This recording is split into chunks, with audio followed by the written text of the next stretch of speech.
Music director DJ Gunjbai Sujit Saharsa. ये छौरी छम छम छम छम डीजे पर तू नाचै छी। करे जा हमर किए काटै छी गे। ये छौरी छम छम छम छम डीजे पर तू नाचै छी। करे जा हमर किए काटै छी गे। ये छौरी छम छम छम छम डीजे पर तू नाचै छी।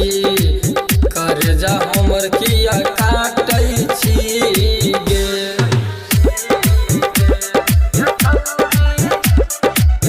Music director DJ Gunjbai Mahesh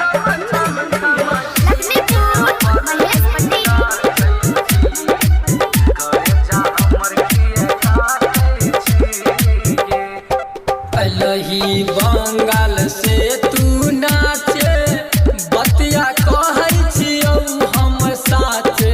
अलही बंगाल से तू नाचे बतिया कहै छियौ हम साचे। गे छौरी कहै छियौ हम साचे। ये बुढ़ा बाजा बन के डोरी देखै के कहूँ डाँटै छी। करे जा हमर किया काटै छी गे। गे छौरी छम छम छम छम डीजे पर तू नाचै छी। करे जा हमर किए काटै छी गे।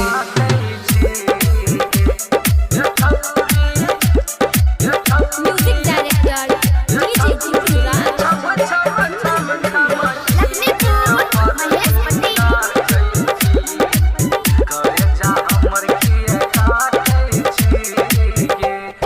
देतौ नमरी तोरा हजरिया छौरी उठै के नाच घघरिया।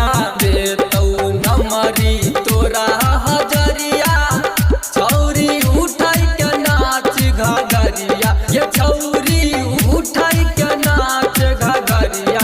राइटर सरबन सुजित से नहीं है तू त पाटै छी।